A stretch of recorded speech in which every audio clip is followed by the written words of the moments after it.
क्या हाल है दोस्तों।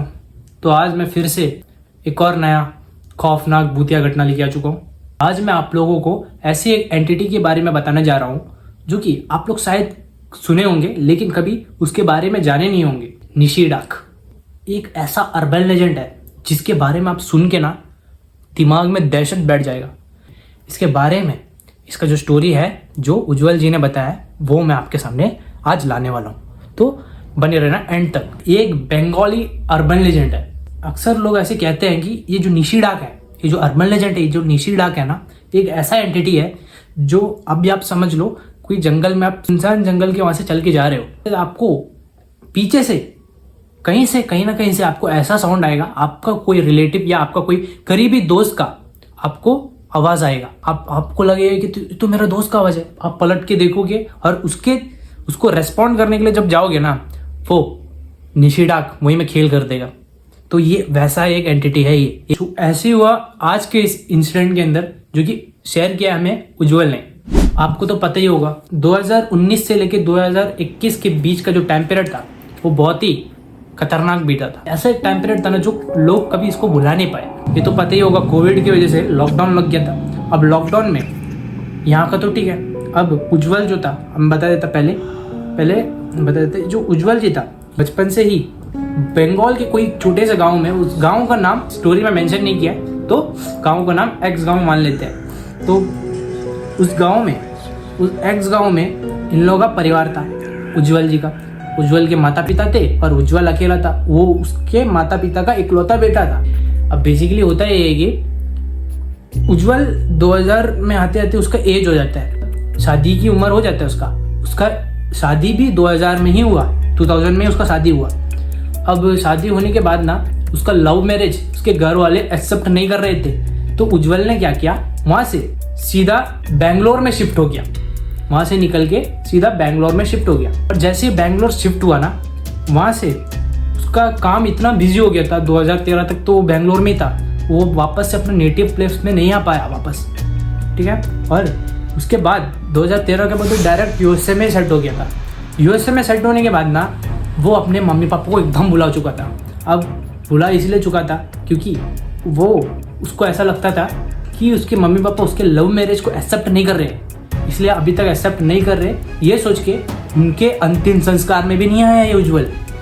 सोचो, उनके मम्मी पापा का डेथ में भी वो नहीं आया। बंगाल का जो गाँव है, एक्स गाँव मैंने जो बताया आपको, वहाँ में लोगों को ये चीज़ तो पता चल गया था इसका बेटा जो है इकलौता बेटा है। और ये जो बेटा है ये उस लोगों को धोखा देके चले गया उसके मम्मी पापा को। अब उस लोगों का बीच में एक तरह का नफरत फैल गया वहाँ से, लेकिन कभी आ नहीं पाया। लेकिन वो कहते हैं ना, किस्मत का लिखा कोई टाल नहीं सकता, विधि का विधान कोई बदल नहीं सकता, भगवान भी नहीं। एक बार लिख दिया वो लिख दिया है, पत्थर का लकीर है। किस्मत उसे वही जगह खींच लाती है जहां पर उसका विधान लिखा होता है। और ऐसे ही हुआ कुछ उज्जवल के साथ। ईयर 2020 में कोविड का टाइम था। अब कोविड के टाइम में इंडिया में तो ठीक है, लेकिन विदेशों में इंडियंस को बाहर कर दिया जाता था। उन लोगों का रहने वाला, उन लोगों का सेटल, उन लोगों का जो सिटीजन है उन लोगों को खाली मिलता था, लेकिन इंडियंस को मिलना मुश्किल था। इंडियंस को वहां से बाहर कर दिया था। तो वहीं से अब उज्जवल क्या करता है, अपना बोरिया बिस्तर लेता है और उसके फैमिली के साथ, उज्जवल की वाइफ, उसके साथ 2 बच्चे थे उज्जवल के, वापस से अपने नेटिव प्लेस में पहुंच जाते हैं बंगाल के उसी एक्स गांव में। तभी वो थोड़ा बात करता है, वो जो जहाँ में उसका घर था, उसका नेटिव प्लेस में, रिलेटिव से वो बात करता है कि मेरा जो घर है वहाँ का चाबी दे दो। जो मेरे मम्मी पापा अंतिम संस्कार में नहीं आ पाया, बहुत सारा प्रॉब्लम अपना बताता है, बहुत सारा बहाना अपना बताता है। वो बताने के बाद उसको थोड़ा गाली गलौज मिलता है उसके परिवार, मतलब रिश्तेदार से। तभी उन लोग मान जाते हैं, उसके रिलेटिव्स मान जाते हैं कि ठीक है, क्योंकि वो उसके मम्मी पापा के इकलौते बेटे थे। तो उज्जवल बोलता है कि मेरा रूम जो है किसी को बेच के साफ करा दीजिए, मैं पैसा अरेंज करा दूंगा। तो वो बोलता है ठीक है। अब उज्जवल जब अपना उसी गांव में जब पहुंचता है ना, उज्जवल को थोड़ा रिग्रेट लगता है कि मेरे मम्मी पापा के अंतिम संस्कार में भी मैं नहीं गया। तो उसे थोड़ा सा रिग्रेट लगता है। वो ऐसा एक्सपेक्ट करता है ना कि वो जहाँ में रहता था, जो गांव में रहता था, वहाँ में 8-10 घर बने हुए थे दूर दूर में। उस गांव के दूर दूर में 8-10 घर बने हुए थे। उसको ऐसा लगा कि अभी जनरेशन बढ़ गया तो गांव का जो घर है वो भी बढ़ गया रहेगा, पॉपुलेशन बढ़ गया रहेगा। लेकिन ऐसा कुछ नहीं था। वो जब वहां जाता है तो ये पाता है कि उज्जवल का जो घर है वो बंद पड़ा हुआ था और जो आसपास जो घर है 8-10 घर, उसमें से भी लोग गायब थे। उज्जवल को थोड़ा वियर्ड लगता है। उज्जवल को ऐसा लगता है कि शायद मेरा तरह लोग आगे बढ़ाने के लिए, अपना जिंदगी को आगे बढ़ाने के लिए बाहर निकल गए होंगे। इसमें इतना सोचने का क्या है, ये इसको ऐसा लगता है उज्जवल को। तो जैसे ही घर के अंदर कदम रखता है ना, अभी आप इमेजिन करो, आप बहुत दिन से 20 साल से कहीं बाहर हो, घर से बाहर हो, और 20 साल बाद अब जब घर आओगे तब आपको कैसा फ्लैशबैक आएगा, वैसे ही उज्जवल को भी आया। वो जैसे ही एक कदम अपना घर का अंदर रखता है, दहलीज का अंदर रखता है ना, तभी उसको वो एकदम फ्लैशबैक में चले जाता है कि कैसे उसके मम्मी पापा के साथ वो रहता था, कैसे उनके मम्मी पापा के साथ वो खेला करता था बचपन में। उसको ये सोच के उसका आंख में से आंसू निकलने लगता है। वो जैसे दरवाजा खोलता है ना सामने का, वो अंदर जाता तो यही पाता है, साला ये सालों से घर बंद पड़ा हुआ था, इसमें ना ही धूल है ना ही कोई कचरा बिखरा हुआ है। ठीक है, मैंने किसी को बोला था किसी को साफ करने, मतलब किसी को अरेंज कराओ साफ करने के लिए, लेकिन इतने सालों से घर बंद पड़ा हुआ था। इसका मतलब ये नहीं कि एक दिन में सारा इतना बढ़िया से सब एकदम सेटअप एकदम बढ़िया से, ये कौन करे है, इतना बढ़िया करके किया है। शायद वहां से हम लोग को यूएसए से धक्का मार के निकाला है, ये सोच के मेरे रिलेटिव ने उस आदमी को इधर बड़े मतलब अच्छे से सेट करने के लिए बोला है। ऐसा उसको लगता है कि इस आदमी को, ये आदमी और आके रहेगा तो उसके घर को एकदम ऐसा सेट कर दो कि कुछ धूल वूल भी नहीं रहना, ऐसा उसको लगता है उज्जवल को। तो उज्जवल ज़्यादा माइंड नहीं करता है। अब अंदर जब जाता है ना तो पीछे तरफ जाते घर का, वो पीछे तरफ जाता है तो क्या पाता है, पीछे बड़ा बड़ा जंगल है, झाड़ी है, उसके पीछे से एक परछाई जाता हुआ दिखता है उसको, काला परछाई। उज्जवल देखता है, ये कौन। रात का वक्त हो रहा था, 11 बज रहा था। उसको पहुंचते पहुंचते ना 11 बज गया था, ये मैं बताना भूल गया, सॉरी। तो वो रात को ऐसे देखते तो एक काला परछाई ऐसे जाता हुआ दिखता है उसको। तो उसको ऐसा लगता है कि कोई जंगली जानवर है, शायद यहाँ से गया होगा कोई ये जंगली जानवर, मुझे क्या पता है, मैं बहुत दिन बाद यहाँ आया हूँ। यूएसए में तो एक पर्टिकुलर एक जगह में होता है जंगली जानवर। उज्जवल और उसकी वाइफ मतलब सीमा, उज्जवल का वाइफ का नाम था सीमा, और उनके जो बच्चे थे, एक लड़का था एक लड़की था। लड़की 15 साल का था और लड़का जो था वो 12 साल का बच्चा था। तो उन लड़की का नाम मैं बता देता हूँ, हर्षिता, और लड़के का नाम था हर्षित, उसकी वाइफ का नाम था सीमा। अब होता है कि इन लोग सामान उमान अरेंज करते हैं, इतना दूर से आए हैं, सामान उमान अरेंज करते करते उनको बहुत वक्त हो गया। तब इनके जो बच्चे थे हर्षित और हर्षिता, दोनों उसके पापा का बचपन का घर को एक्सप्लोर कर रहे थे। पहले नीचे तो पूरा घूमे, उसके बाद सीढ़ी चढ़ के ऊपर गए। सीढ़ी चढ़ के जैसे ही दोनों ऊपर गए, अचानक से हर्षिता जोर से चिल्लाती है। ये सुन के उसके मम्मी पापा दोनों सीढ़ी चढ़ने की कोशिश करते हैं। तभी सीमा जो होती है उसका पैर सीढ़ी में मुड़ जाता है। उज्जवल सीमा को संभालते हैं, सीमा को संभालते संभालते वो हर्षिता ऊपर से नीचे भागती हुई आती है। और उज्जवल पूछता है, क्या हुआ, तुम इतना चिल्लाई क्यों, ऐसे पूछता है उज्जवल उसकी बेटी को। उसकी बेटी बोलती है, अंदर एक डरावनी औरत है जो मुझे बड़ी वियर्ड तरीके से घूर रही है। उसके पापा उठते हैं, अंदर जाके पूरा चेक करते हैं, कोई नहीं होता है। उसके पापा उसको थोड़ा डांटता है, तुम मजाक करना बंद करो, देखो तेरे वजह से तुम्हारी मम्मी का क्या हालत हो गया है। डांटते हैं, सुनाते हैं। उसके बच्चे के ऊपर ज़्यादा ध्यान नहीं देते हैं। उसके बच्चा है ना, कुछ भी बोलेगा ये सोच के वहाँ से हट जाते हैं। अब जाते हैं, इन लोग दोनों का सोने का वक्त हो रहा था, सब अपना अपना। अभी देखो नीचे का जो 4 कमरा बना हुआ था, नीचे 2 कमरे में अपना सामान सेटअप कर दिए थे, और एक कमरे में उज्जवल और सीमा, और दूसरे कमरे में हर्षित और हर्षिता।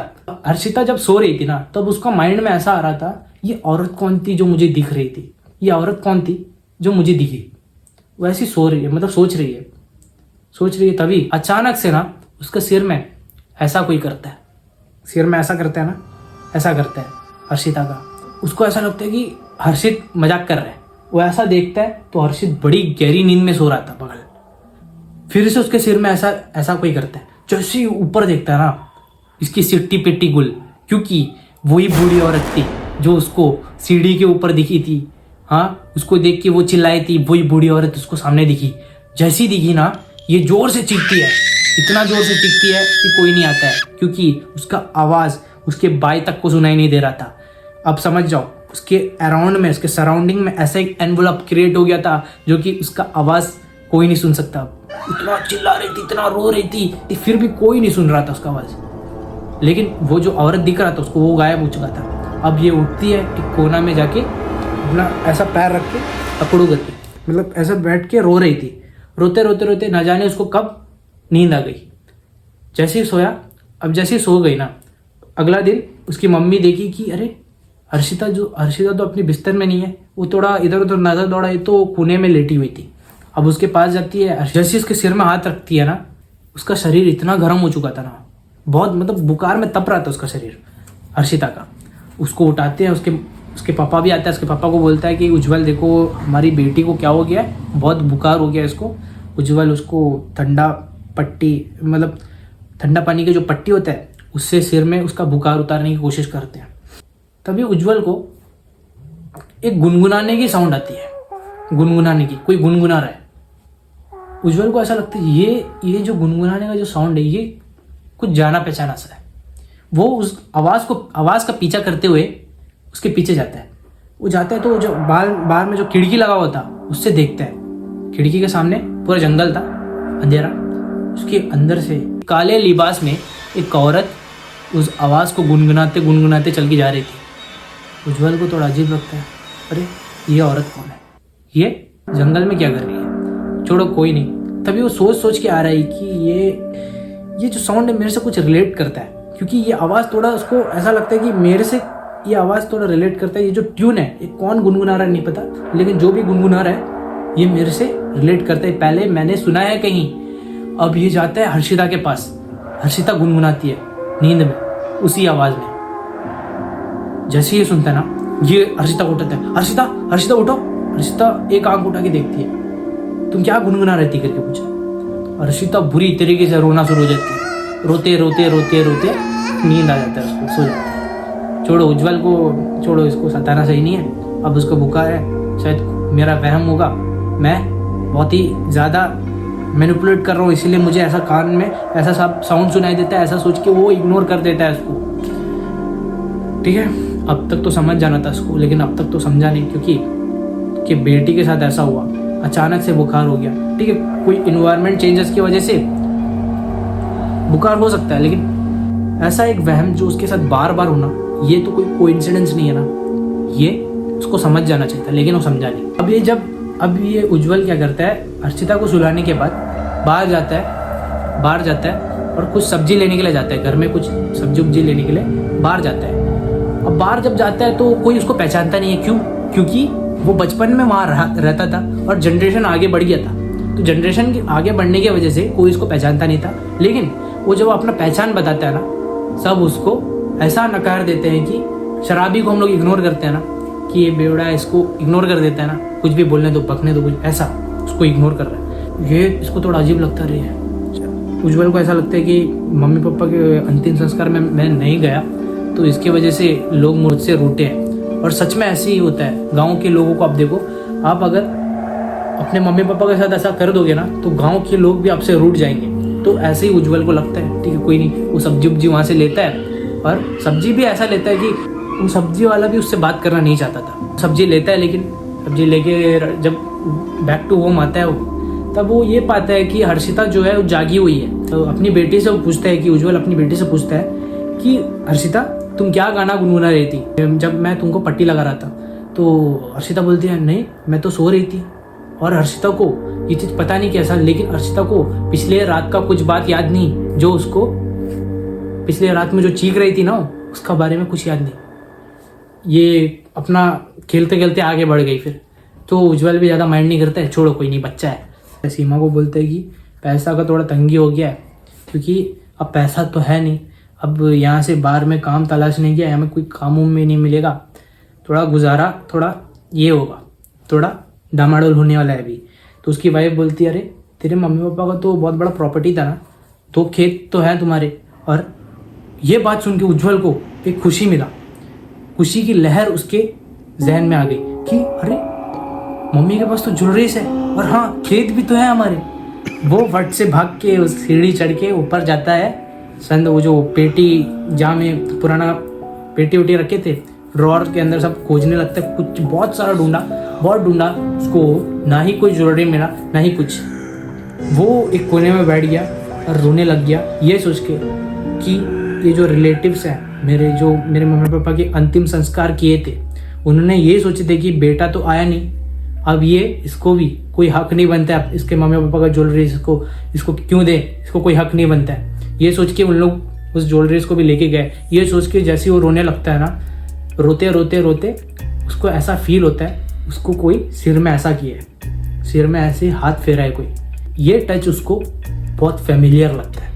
वो फट से ऐसा देखता है, उसको कोई दिखता नहीं, उसको कोई दिखता नहीं। वो थोड़ा डर जाता है, रे ये मतलब मैंने फील किया, ये क्या है, ये मेरा वहम नहीं हो सकता, ये मैंने प्रॉपर फील किया।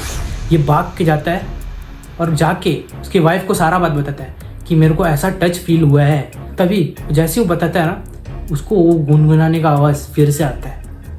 वो जब ढूंढता है उस आवाज़ का पीछा जब करता है तो उसको वो आवाज़ जो है वो घर के बाहर आ रही थी। वो गेट खोल के बाहर जाता है, उन लोग दोनों, सीमा और उज्जवल घर के बाहर जाता है तो देखता है कि ये जो हर्षिता है वो झूला झूल रही है, वो मस्त में झूला झूल रही है उसी गाने को गुनगुना के। लेकिन विचित्र बात यह है, वो जो झूला झूल रही है वो उसमें अकेली नहीं है, उसके साथ एक बूढ़ी औरत है जो उसको झूला झूला रही है। उज्जवल को थोड़ा वियर्ड लगता है, अरे ये औरत कौन है। उज्जवल और सीमा उसके पास, उस बूढ़ी औरत के पास जाता है और बोलता है कि आप कौन हो, यहाँ क्या कर रहे हो। तो उसकी वो जो औरत है वो बोलती है कि यही मैं, मेरा 200 मीटर दूर में मेरा घर है। तो उज्जवल बोलता है आप मुझे जानते हो। तो वो आंटी, वो जो अम्मा जो भी थी वो बोलती है कि हाँ, तुम बहुत छोटे थे तब मैं तुम्हारे घर आया करती थी, हम खेला करते थे, तो तुम मुझे जानते नहीं लेकिन मैं तुम्हें अच्छे से जानती हूँ। उज्जवल को थोड़ा ये एहसास होता है कि हाँ, कोई तो है, चलो मेरा सपोर्ट करने वाला, कोई तो है मेरे को जानने वाला, चलो। उसको थोड़ा खुशी होता है। शाम होने का वक्त आ गया था, रात होने वाला, सोने का वक्त आ गया था। बोलते हैं कि चलो हम लोग अंदर जाते हैं, नींद आ रहा है। तो वो बूढ़ी औरत भी अंदर आती है और बोलता है आप भी आइए, आप भी सो जाइए। तो बूढ़ी औरत आती है अंदर। तो जैसे ही उज्जवल को नींद आता है, उज्जवल और सीमा लेट जाते हैं, ठीक। हर्षिता और हर्षित भी लेट गए थे और वो बूढ़ी औरत इन चारों को लोरी सुना रही थी। अब ये लोरी जब सुना रही थी ना, तब उज्जवल बोलते हैं कि ये जो लोरी है ये मेरी जो मम्मी है ये अक्सर मुझे सुनाया करती थी, आपको कैसा पता है ये लोरी। तो वो औरत, बूढ़ी औरत बोलती है इस गांव में हर माँ अपने बेटे को ये लोरी अक्सर सुनाया करते हैं, तो ये लोरी मुझे भी आती है। अब ये बात सुन के उसको थोड़ा और खुशी होता है। फिर थोड़ी देर और लोरी सुनाने के बाद वो औरत खुद बोलती है, उठती है और बोलती है कि मैं चलती हूँ, मेरा टाइम हो गया है, मैं चलती हूँ, मैं कल आती हूँ करके, मैं कल आऊँगी करके बोल के निकलता है। तब ये सीमा जो होती है उसको छोड़ने के लिए, अब जैसे वो आगे जाती है ना, घर के गेट के सामने जैसी पहुंचती है, सीमा फट से टॉर्च लेके आने, मतलब उसको अंधेरा का वजह से उसको दिखाई नहीं देगा सोच के टॉर्च लेके आती है। अब एक चीज मैं बताना भूल गया, ये जो औरत है ये ना काला लिबास में था और इसका जो पंजा है, दोनों पंजा और इसका फेस ये काली दिख रहा था, यहाँ से फुल ऐसा ब्लैक। मैं फोटो डाल दूंगा, अब देख लेना, आपको समझ आ जाएगा। तो ऐसा लिबास में वो थी। तो उसको अंधेरा में कुछ दिखाई नहीं देगा सोच के सीमा अंदर गई फट से और टॉर्च निकाल के, मतलब 2 सेकंड भी नहीं लगा उसको टॉर्च निकाल के आने। जैसे ही देखा ना, वहाँ में ना ही वो औरत थी, ना ही औरत का नामो निशान था, वो औरत वहाँ से गायब थी। ये देख के सीमा को थोड़ा वियर्ड लगता है, ये औरत गई तो गई का, पूरा टॉर्च मार के देखता है इधर उधर, कोई दिखता ही नहीं, दूर दूर तक कोई दिखा ही नहीं। इतना फास्ट ये औरत कैसे भाग गई, ये बूढ़ी औरत। ये अंदर जाती है, अंदर जाके अपना विंडो को जब क्रॉस करते हुए जाती है ना, तो उसका नज़र ऐसा पड़ता है, वो विंडो की तरफ जंगल है।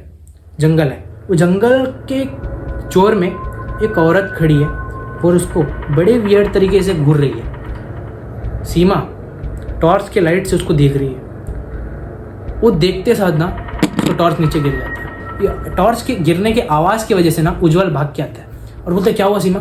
तो सीमा बोलती है वहाँ में कोई खड़ा है। अब उज्जवल टॉर्च उठाता है, देखता है, अरे तेरा वहम है, तुम कभी गांव आए नहीं ना, तुम तो यूएसए की हो ना, तुम कभी गांव आए नहीं, इसलिए तुझे थोड़ा अजीब लग रहा है। ऐसा कुछ नहीं है, तुम्हें थोड़ा वहम लग रहा है, मुझे भी ऐसा वहम हुआ है बहुत बार। तो कुछ नहीं, कोई नहीं, ये सब कुछ नहीं है, तुम ये सब चीज़ का टेंशन मत लो, देखो कोई नहीं है करके वापस मार के दिखाता है, कोई नहीं है। अब वापस जाता है, उज्जवल अपने बेड में लेट के यही सोच रहा है, करवट ये तरफ उसका, ये तरफ उसकी वाइफ सो रही है, ये तरफ वाइफ है, ये अपना करवट ऐसा है उसका, सिर में ऐसा उतर के यही सोच रहे हैं। ये जो अम्मा है ये मेरे से बोली कि बचपन में तब मेरे घर आता था, मेरे से खेला करता था, तो ये चीज़ मुझे याद क्यों नहीं है। लेकिन 20 साल बाद जब मैं आया हूँ, ये मुझे पहचान कैसे गई, ये सोच ही रहा था। और जैसी सोच के जैसे करवट जैसी पलटा ना, जैसी ये सोच के ऐसा पलटे ही है, आँख खोलता है तो क्या पाता है, उसकी वाइफ के शक्ल में वही बूढ़ी औरत का चेहरा दिखता है। वो जुक सा ऐसा दिखता है, ऐसा दिखता है उसको, मतलब डर जाता है ऊपर। वो फिर से ऐसा आँख मल के फिर देखता है तो उसका वाइफ का चेहरा था। सन्नाटा छा चुका था, उसको एक कोई चबा चबा के हड्डियाँ कर रहा है ऐसा साउंड आ रहा है। वो बाहर निकलती है, आवाज़ कहाँ से आ रहा है। हर्षिता और हर्षित के रूम में जाता है, दरवाज़ा खोलता है तो क्या बात है, हर्षिता के बगल वही बूढ़ी औरत बैठी हुई है और उसका चेहरा जो है बहुत ही जला मतलब ऐसा कटा फिटा, उसका मतलब कट्स थे ना उसके फेस में, उसको ऐसा मतलब कुछ खाता हुआ देखता है वो। और जैसे उज्जवल देखता है, चेयर उठाता है, चिल्लाते हुए उसके ऊपर फेंकता है, डर जाता है वो पूरा। लेकिन जैसे वो फेंकता है, वो औरत वहाँ से गायब हो चुकी थी। चेयर गिरने का आवाज़ से सीमा उठ के आती है, उसके जो बच्चे हैं वो भी उठ जाते हैं। अब हर्षिता भी वहाँ में लेटी हुई है। हर्षिता यहाँ में खिड़की है, इस जगह में विंडो है, हर्षिता यहाँ लेटी हुई है, उज्जवल और सीमा वहाँ में है और हर्षित यहाँ लेटा हुआ है। जैसी सीमा आता है, उससे पूछता है ऐसा सब मेरे को दिखा है। तभी बात करते करते उनको एक ऐसा आवाज़ आता है जैसे कि कोई ज़ोर ज़ोर से सांस ले रहा है, कोई दूर से बात किया है, ज़ोर ज़ोर से सांस लेता है ना, वैसा सांस आ रहा है, मतलब ऐसा आवाज़ आ रहा था। वो जब देखता है कि आवाज़ कहाँ से है, तब दोनों को सीमा और ये क्या इसका नाम, सीमा और उज्जवल को दोनों को ये आवाज़ आ रहा था। वो दर दर देखता है तो ये आवाज़ हर्षिता की वहाँ से आ रही है। हर्षिता ऐसा ज़ोर ज़ोर से सांस ले रही है। हर्षिता के पास जाता है उज्जवल, घुटने के बल बैठ के उससे पूछता है बेटा क्या हुआ। तभी हर्षिता उज्जवल का गला ऐसा पकड़ लेती है, इतना ज़ोर से पकड़ती है, एक 15 साल की बच्ची का कितना ही ताकत होगा, उसका जो पकड़ था ना, उसकी मम्मी उसके पापा दोनों मिलाकर भी नहीं छुड़ा पा रहे थे। इतना पकड़ा ही उसका, इतना ज़ोर होते गया, जितना छुड़ाने की कोशिश कर रहे थे उसका पकड़ और स्ट्रांग होते गया और स्ट्रांग होते गया। इतने में हर्षिता एक वियर्ड हरकत कर लेती है, जैसी उसका जो नाखून है उसके गले में चुभने लगती है ना, वहाँ से खून का एक धार जाता है और खून का धार जैसे ही नीचे आता है, हर्षिता ऐसा चाट लेती है उसको। सीमा देख के डर जाती है, अरे मेरी बेटी को क्या हुआ है। उज्जवल का दम घुटे जा रहा था, उज्जवल कुछ करने की स्थिति में नहीं था। उज्जवल ये समझ लो उसका खेल तमाम होने ही वाला था। तभी ये वही गुनगुनाने की आवाज़ आती है खिड़की के वहाँ से। तो उन लोग दोनों देखता है ना, तो वही बूढ़ी औरत थी जो खिड़की के बाहर खड़ी हुई थी। इन लोग दोनों देखता है, वो औरत लगातार उस धुन को गुनगुना रही थी और इसका जो पकड़ाई है हर्षिता का, वो और मजबूत होता जा रहा था। तभी अचानक से ना बहुत सारे लोगों के चलने की आवाज़ आती है, कोई शंख फूंक रहा है, कोई तबला बजा रहा है, इतना ज़ोर से आवाज़ आता है। जैसी आवाज़ आता है ना, ये जो खड़ी थी, ये जो बूढ़ी औरत खड़ी थी, वो उन लोगों को देखते साथ भाग जाता है जंगल की तरफ बहुत स्पीड में। और जैसे उन लोग शंख फूंक के आते हैं अंदर, इसका पकड़ाई लूज होता है और हर्षिता बेहोश। उज्जवल और उसके गांव वाले लोग सब मिलके हर्षिता को और उसके साथ में जो हर्षित था उस लोग सबको उठा के एक मंदिर में लेके जाते हैं। उस गांव में एक प्रसिद्ध मंदिर हुआ करता था, तो उस मंदिर में जाते हैं और उसकी बेटी को बैठाते हैं, सारा बात उस पंडित को बताते हैं। वो पंडित क्या बोलता है कि हाँ, ये जो गाँव है जहाँ में तेरा घर है, तुम्हारा जहाँ घर है ना, वहाँ में एक निशी डाक रहता था। निशी डाकिंग, बहुत लोग इसको निशी डाकिन भी बोलते हैं और बहुत लोग इसको निशी डाक भी बोलते हैं। तो उज्जवल बोलते हैं ये क्या है, ये क्या चीज़ है। वो बोलता है वो ऐसा एंटिटी है जो लोगों को तुम्हारे जानने वाले की आवाज़ में बुलाता है और उनको उठा के लेके भाग जाता है, उनको मार देता है, ख़त्म कर देता है। और ये सुनता है भाई, तुम जब गए ना उसके बाद से ना 10 साल में ऐसा कोहराम मचा के रखी देना, ये जो चुड़ैल थी, ये 10 साल में बहुत जन का लगातार 6 से 7 जन गायब हो गए थे और उसमें से सिर्फ 2 जन की लाश मिली थी। और वो 2 जन की लाश किसकी थी पता है? तुम्हारे माता पिता की। तुम्हारे माता पिता की जो मृत्यु हुई थी ना, वो इसके कारण ही हुई थी। इसी ने, इस निशी डाक ने ही किया था तुम्हारे मम्मी पापा का हत्या।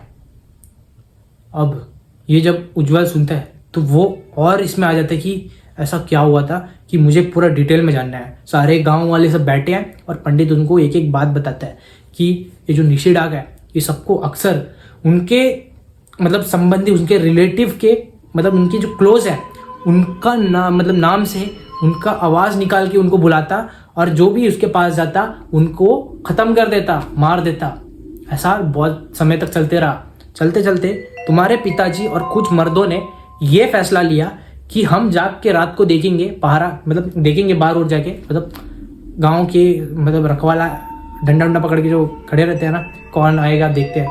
तो ऐसा तुम्हारे पापा और 5-7 लोग भी तुम्हारे पापा के साथ काम कर रहे थे, ऐसा कौन है देखता है करके। तो एक दिन तुम्हारे पापा देखते हैं दूर से कि एक घर के सामने एक औरत खड़ी हुई है, 50 साल की एक औरत खड़ी हुई है और उस घर के औरत की आवाज़ में वो चीख रही है, चिल्ला रही है, रो रही है। तभी उसकी बेटी जो ये सोच के बाहर आई कि मेरी माँ रो रही है, वो बाहर आती है गेट खोल के और वो औरत उस बच्चे को उठा के जंगल की तरफ भाग जाती है। ना जाने कहाँ भाग जाती है, लेकिन भाग जाती है। हम सब हम लोगों को ये चीज़ पता चल गया था कि ये जो भी ये चुड़ैल का वजह से हो रहा है, ये कौन सा चुड़ैल है नहीं पता। तुम्हारे जो पापा थे और गांव वाले थे सब आते हैं मेरे पास। मैंने ध्यान किया तब मुझे पता चला कि हमें निशी डाक का वास हो गया। सब ये फैसला लेते हैं कि दूर से बड़े पंडित को बुलाएंगे, बड़े जो पंडित होते हैं ना उसको बुलाएंगे और बड़ा यज्ञ करेंगे। लेकिन वो पंडित को आने में 10 दिन बचा था, वो 10 दिन से पहले नहीं आ सकता था, तो बहुत दूर का पंडित था, तो उसको बुलाए थे। तो अभी उसको आने के लिए टाइम था, लेकिन ये 10 दिन के बीच में कुछ हुआ नहीं। 8 दिन तक तो कुछ नहीं हुआ, लेकिन 8वें दिन के बाद ना तुम्हारे मम्मी पापा की संदिग्ध तरह से मृत्यु हो चुकी थी। रूम के अंदर तुम्हारी मम्मी पापा की लाश पड़ी हुई थी, सब ये पाते हैं। वो कैसा हुआ था मैं बताता हूँ। 8 दिन तक तो कुछ हुआ नहीं, लोगों को आवाज़ तो आती थी घर के बाहर, लेकिन सबको ये पता था कि ये जो आवाज़ आ रही है ये निशी डाक निकाल रही है, लेकिन कोई बाहर नहीं जाता, सबको ये चीज़ पता चल गया था। लेकिन एक दिन अचानक ना तुम्हारे घर के बाहर ना तुम्हारे ही आवाज़ में कोई चिल्ला रहा था, तुम्हारे मम्मी पापा को पुकार रहा था। तुम्हारे मम्मी पापा को ऐसा लगा हमारा खोया हुआ बेटा वापस आ गया है। ये मोह में उन लोग दरवाज़ा खोल के भागते हुए बाहर आते हैं और निशी डाक अपना खेल कर देती है। और लोगों को तुम्हारे मम्मी पापा का जो लाश है वो रूम में मिला, लेकिन मम्मी पापा की लाश में ना एक बूंद रक्त नहीं था। सारा रक्त ऐसा था कि कोई चूस लिया और पूरा शरीर अकड़ चुका था। सब मिलके अंतिम संस्कार तो कर देते, लेकिन पता नहीं क्या हुआ है, मुक्ति मिला है कि नहीं। जैसे ही 10वें दिन खत्म होता है वो पंडित आता है। पंडित आके उस घर को जहाँ में तुम्हारे मम्मी पापा की डेथ हो गई थी उस घर को बांध देता है, क्योंकि वहाँ में और कोई रहने वाला नहीं था। तुम भी अमेरिका में थे, यहाँ में कोई रहने वाला नहीं था, इसलिए इसी घर के अंदर उस निशी डाक को बांध दूंगा करके वो बांध दिए थे। लेकिन तुम तो रात को आके उस बंधन को कब तोड़ दिए ये चीज़ किसी को पता नहीं, तुमने किसी को बताया भी नहीं, इसलिए सब नाराज थे तुमसे, इसलिए सब नाराज थे। लेकिन तुम 2-3 दिन तक रहे, ये सोच के हम लोग को ये चीज़ लगा कि निशी डाक वहाँ से चले गया या तो वो मर गई है, ऐसा सबको लगा। लेकिन आज हम आए, ये चीज़ का खुलासा हो गया। अब हम तुमसे इसीलिए सब नाराज थे, लेकिन क्या करें, गलती तो हमारी भी है, तुमको ये सारा चीज़ बता देना चाहिए था। अब ये चीज़ सुन के ना उज्जवल को बहुत रोना आता है। उज्जवल को रोना भी आता है और उसको एक बदले की भावना जाग उठती है कि ये जो निशी डाक है इसकी तो मैं बजा के रहूँगा आज, मैं अब तो खेल करके रहूँगा इस निशी डाक का, यहाँ से इसको भगाना है। या उज्जवल और उसके गांव वाले सब ये फैसला लेते हैं कि हाँ ये निशी डाक को भगाना है, क्योंकि ये सिर्फ उज्जवल का मामला नहीं है, ये हमारे पूरे गांव का मामला है। अब सब एकजुट होते हैं और बड़े बड़े जो पंडित होते हैं उनको बुलाते हैं वापस, 11 पुजारी को बुलाते हैं, बड़ा जो पुजारी होता है ना उसको बुलाते हैं। अब वो उन लोग जब आते हैं उन लोग आके बड़ा यज्ञ कराते हैं वहाँ उस घर में। उस हवन में जो भस्म और गंगा जल पूरे गांव में छिड़कते हैं लोग और गांव निशी डाक मुक्त हो जाता है। और ये पंडित जो पुजारी थे इन सबको बोल देते हैं कि इन सबको ये आगाह कर देते हैं कि अब निशी डाक से छुटकारा मिल गया, इस गांव की सीमा से ये जो चुड़ैल है ये बाहर निकल चुकी है, आप लोग निश्चिंत रहना और ये वापस नहीं आ पाएगी और कभी। अब उज्जवल वहाँ में अपना समय बिताता है, थोड़ा मतलब सब चीज़ सेट हो गया था वहाँ में। अब जैसे लॉकडाउन सब ख़त्म होता है वो वहाँ में थोड़ा दिन तो रहता है थोड़ा पैसा वैसा का अरेंजमेंट होता है उसका, मतलब कहीं में जॉब मिल जाता है उसको, थोड़ा पैसा वैसा अरेंजमेंट होता है, तो अभी वो कहीं और जाके सेटल हो गया, अभी शहर की तरफ, वो शहर की तरफ जाके अभी अपना घर बसा दिया। लेकिन वो हर साल अपने नेटिव प्लेस आता, वो उस घर में रहता और वापस चले जाता, हर साल आता था। तो अब तक तो कुछ हुआ नहीं उस गांव में, ऐसा कुछ घटना। वहाँ में लोग आके बसना शुरू हो गए, सब चीज़ एकदम बढ़िया हो गया। तो इतनी थी भाई आज की स्टोरी। कैसा लगा आपको कमेंट सेक्शन में ज़रूर बताना। यहाँ तक ये वीडियो को देखे हो तो चैनल को लाइक कर दो, शेयर कर दो, कमेंट कर दो, सब्सक्राइब कर दो। तब तक के लिए मिलते हैं अगले वीडियो में। Good bye.